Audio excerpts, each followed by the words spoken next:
Sa lahat, ako nga po pala si Cyber Jester A. Sortilan, pangalawang reporter. Aralin 1, concept ko. Una kong report. Ay, wakas mo ito. Ako, sumaster ko. Para sa supporte ng isang tao at paglabag sa karapatan ng tao sa mangira ng pamilya, paaralan, barangay, pamayanan, lipunan, bansa. Kaya inyong pagyamanan ang paggamit ng tamang karapatan at tungkulin bilang isang modelo sa panahon ngayon. Responsibilidad. Halimbawa nito ay ang bawat tao ay may tungkulin sa kanyang sarili at sa lipunan. O, pinsay makayon po, kanang pagsabot yung bagay, pinsay Para sa akin, ang responsibilidad ay ang mga obligasyon na dapat natin magawa o dapat natin ginawa. Ang responsibilidad siya tungkulin. Pag-tag ako, tungkulin natin, anak. Mura siya, ang responsibilidad, basta ko po ang responsibilidad, diba? Kailangan mo siya himuhon, anak, responsibilidad. Saan ko ninyo? Ang nananiliwala ay may karapatan sa igalang at protektahan. Tama na, naigalang at protektahan. Karapatan ng mga individual ay may karapatan na igalang at protektahan. Halimbawa, ng one.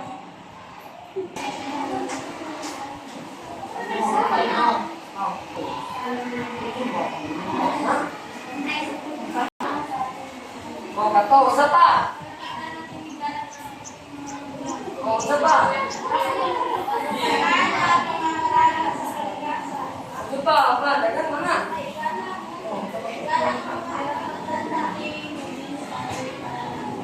Usa pa, ako dira, usa pa. Karapatang bumi. Ano pa? Yan na. Yun ay mga halimbawa ng karapatan.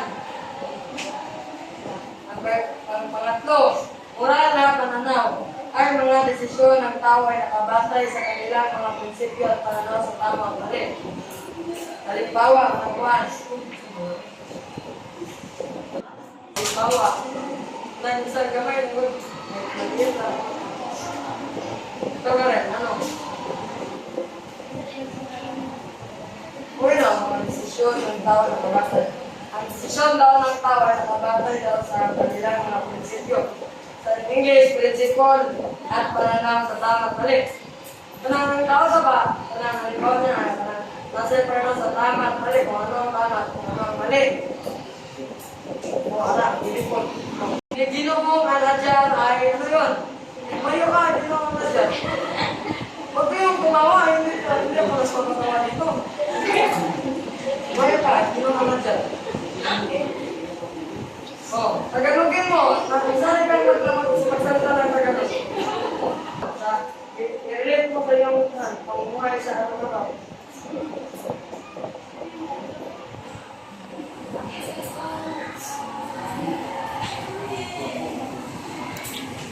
Ano?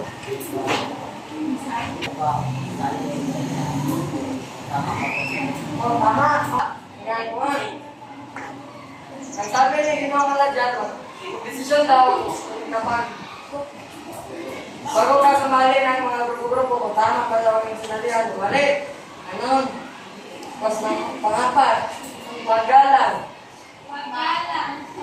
Ako ko ito basa. Isang paggalang. Ay, paggalang, masama yun siya. Uy, suwan, di ba na masubok, ma'am? Alagaan ang dignidad ng bawat tao na nag-uugnay ang bawat kasapoy na pagkunan. Nanggalang mo ang dignidad ng isang tao. Halimbawa, kami mga lalaki, nagagalang namin ang dignidad ng mga babae na halimbawa. Magbigay pa kayo ng halimbawa ng paggalang.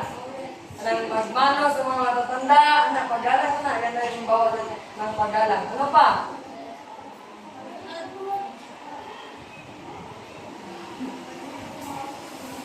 Yun, paggalang din yun. Ikaw dyan na, magbigay ka ng halimbawa ng paggalang. Maraming halimbawa ng paggalang. Kaya nga po ako po, sabi ni Pinoy dyan. Ikaw, Pinipining Juna, ano ang sabi mo? Magbigay ka ng isang halimbawa ng paggalang. Tumayo ka ginang Juna, ay Pinipining Juna.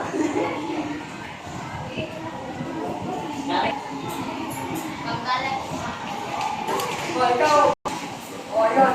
Ikaw, Ginoo. Ikaw, binibining Karen. May bawa ng mga pagkalat. O, yun. Ikaw, binibining Pagkas. Magbigay ka ng isang halimbawa ng pagkalat. Ay, mag-take po kayo. Mag-quiz na po. Tumayo ka, tumayo. Diba pa? Paglima, pagkilos ng komunidad ay sama-sama pagkilos para sa kabubuti ng lahat. Halimbawa nito ay kanang mag-clean up drives, street planting, para sa kabubuti ng lahat. Mag-review sa mga kanal para mawasan ng dengue. Pagkilos na ng mga mamamayan para rin sa kanilang komunidad. Mga barangay tanod, yan. Nagbibigay yan sila ng kabutihan para sa lahat. Ano pa, bigay ka ng halimbawa ng kabutihan para sa lahat. Ha? O, yun. Ikaw, Isaac. Ha? O, sabi ni Binibining Isaac, sama-sama daw paglilinis. Saira, ikaw Binibining Saira, bigay ka ng tulong-tulong para sa kabutihan ng lahat. Ha? Ano?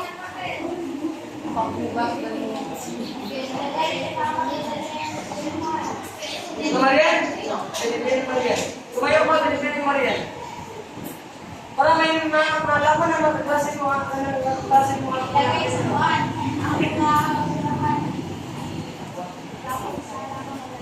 oh, yun. May bawal nyo na kabutihan ng lahat. At iba pa. Verse 6, unayan ang tao. Daniel, basa ang unayan ng tao.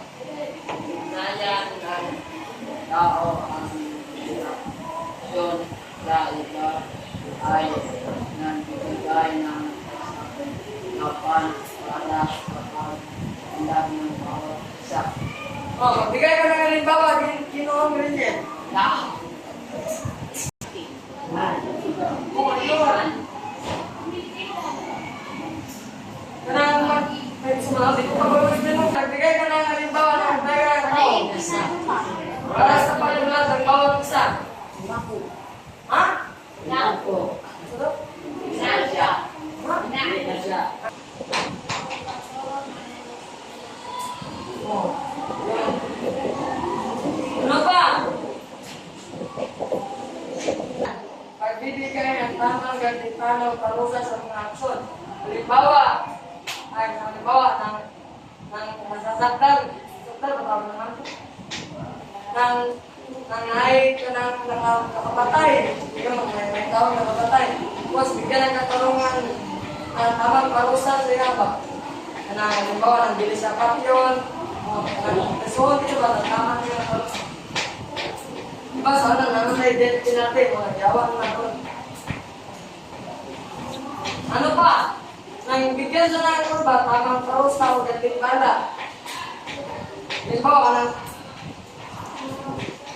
Halimbawa.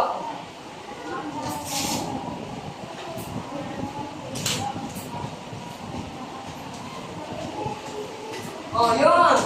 Sabi niya, Binibining Karen, yung bata daw na nakapatay, tapos dalhin sa DSWD, hindi agad krisuhin, ikulong, hindi agad ikulong. Katarungan. Basahin mo. Katarungan.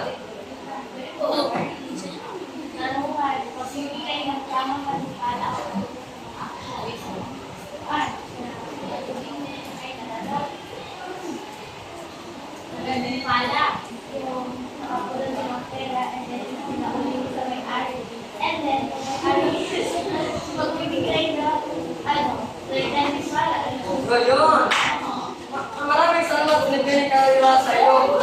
Kasi tawag opinion. Maganda ko lang Binibining Kaira. Sabi niya ay, halimbawa raw ay nakapulot ka ng pera, tapos dalhin mo sa presinto, sa barangay pa, o sa dito sa sila, dalhin mo sa principal, tapos, yan na. Ayun, katawag pera. Sabi niya, nasa ni principal sa mga guro natin na, kung sino nakapulot ng ganito kalaki ng pera, 5K, 5,000, 4,000, 20 pesos, ganyan. Tapos nalaman ng may-ari ng pera, pinuntahan niya si Kyra, tapos sinuli daw ni Kyra yung pera, tapos yung may-ari ng pera, sana daw bahala na magbigay ng gantimpala kay Kyra. Yun, bibigyan mo na ng 5. At least may nagbigay sila ng gantimpala. Hindi lang niya ano ba? May katanungan ba kayo sa pitong sa tawag rin? Proyekto ng patasuran.